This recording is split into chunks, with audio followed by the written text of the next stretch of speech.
que la fecha parece que invitaba a ello y yo me uno a ese homenaje.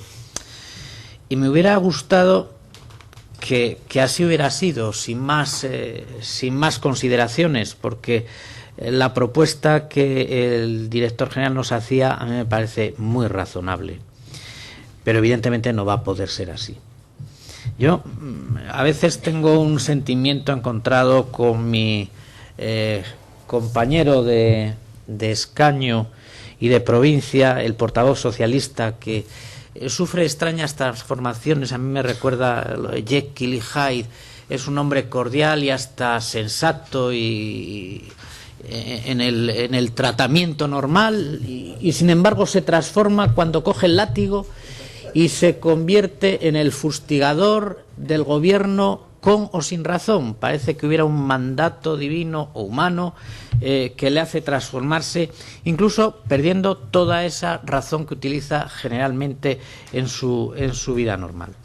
Bien, yo no puedo admitir, aunque respeto obviamente sus palabras, lo de que este gobierno tiene desprecio al Parlamento.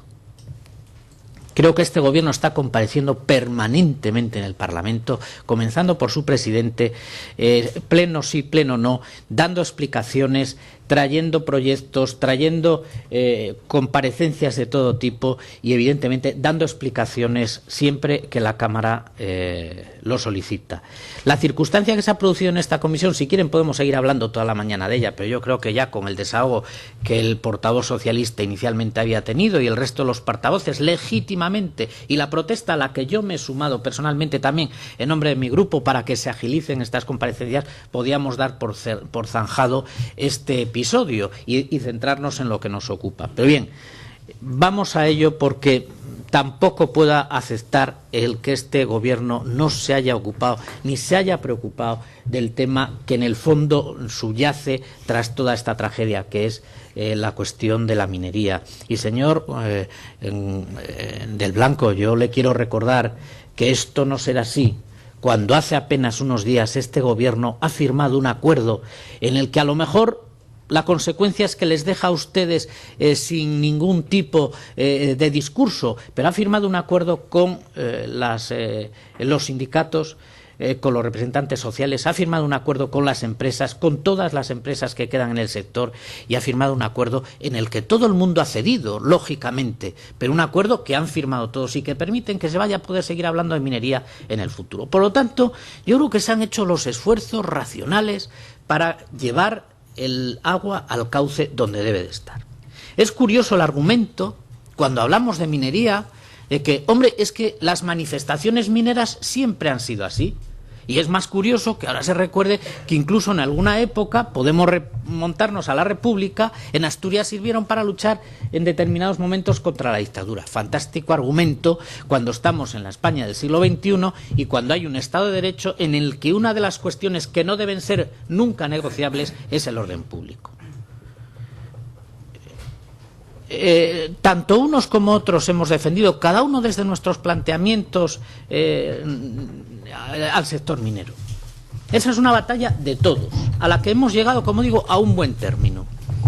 Pero permítame que diga, señor director general, que las huelgas y las manifestaciones que se han producido en León, y a mí me duele decir esto, hay que también tener en cuenta no solo la reivindicación de la minería, que hay cauces para defenderla, que hay cauces para llevarla a buen término, pero hay que defender también a muchos ciudadanos que se han visto inmersos en esa batalla que no era la de ellos y de las que en un momento dado ha habido incluso que defenderles.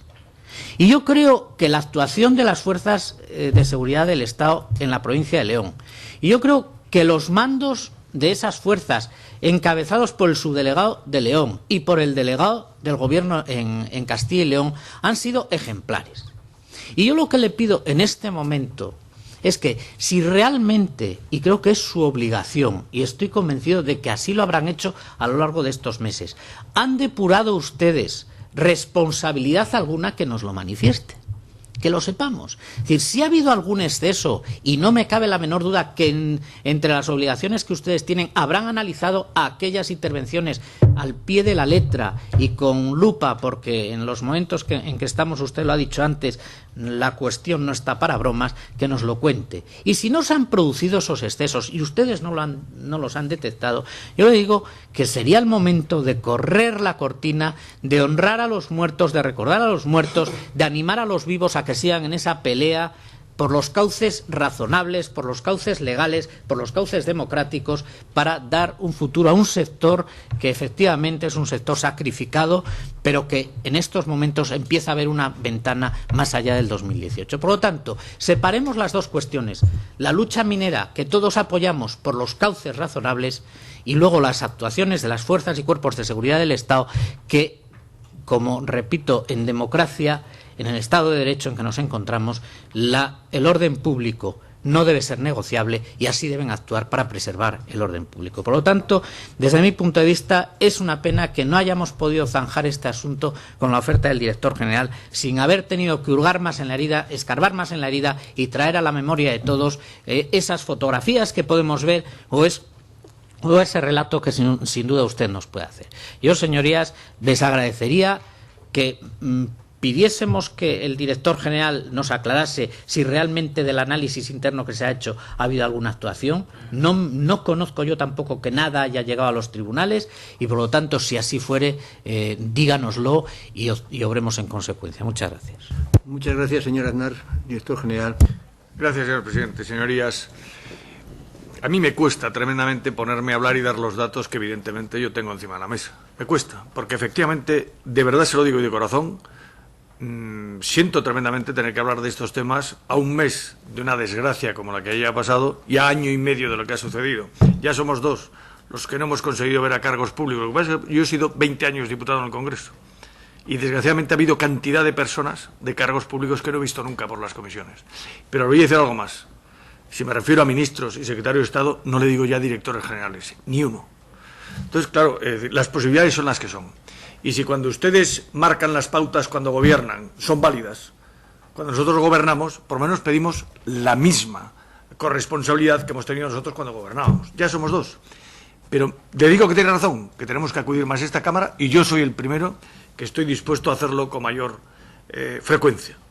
Y también quiero decirle, señoría, que las fuerzas de orden público no son muy malas cuando gobierna el Partido Popular y muy buenas cuando gobierna el Partido Socialista.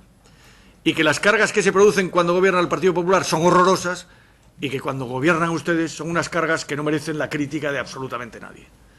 Entonces, pongamos las cosas en sus justos términos. Las fuerzas y cuerpos de seguridad del Estado, que son profesionales, mandadas por profesionales, en cada momento intervienen de la forma que consideran oportuno, sin una sola directriz política, ni cuando gobierna el Partido Popular, ni cuando gobierna el Partido Socialista. Hasta ahí podríamos llegar. Lo que hay son unas directrices muy claras de los mandos de operaciones de cuáles son los efectivos que hay que destinar para garantizar lo que tenemos que garantizar, que es el orden y la ley. Es lo que tienen que garantizar los cuerpos y fuerzas de seguridad del Estado. Y tampoco puedo admitir que los buenos sean los manifestantes y los malos los cuerpos y fuerzas de seguridad del Estado. Es decir, los cuerpos y fuerzas de seguridad del Estado, la Guardia Civil, son unos ocupas en Cinera Gordón que no tenían nada que hacer allí. Nada. Esta es la conclusión a la que usted llega. A que nos metimos allí en la Guardia Civil, unos desalmados que entraron en Cinera Gordón a producir allí barbaridades. Oiga, yo creo que es todo lo contrario. Un beneficio de la duda a quienes se juegan la vida todos los días, a quienes son capaces de rescatar a montaña a quien se está muriendo sin pedir nada a cambio, con unos sueldos muy bajos, a quienes se tiran a la mar para salvar no se sabe a quién, para que no pierda la vida, a quienes pierden su vida en las carreteras haciendo de motoristas de tráfico, o a quienes pierden la vida luchando contra ETA en el País Vasco o en otras partes de España. Un poco de respeto a los cuerpos y fuerzas de seguridad del Estado, señoría. A mí me parece muy bien que diga usted si nos hemos pasado o no. Lo que no me parece bien es que se cuestione permanentemente el ejercicio de los cuerpos y fuerzas de seguridad del Estado, que gobierne la derecha o la izquierda, tienen la misma obligación, que es mantener el orden y la ley y hacer cumplir la ley española, la legislación vigente. Entonces yo no entiendo muchas veces estas críticas. Yo puedo estar de acuerdo con usted o no en la forma en que se produce la manifestación, en los actos violentos que se producen y cómo se atajan. Pero no me diga usted que nosotros entramos en una determinada población, ¿a qué? ¿Duda usted a qué entra y que tiene muchas ganas de entrar la Guardia Civil o las fuerzas de seguridad en una población? ¿A qué? ¿Hacer lo mismo que nos han hecho a nosotros cuando llegamos a levantar las barricadas que había en las vías de ferrocarril o a levantar las gomas y los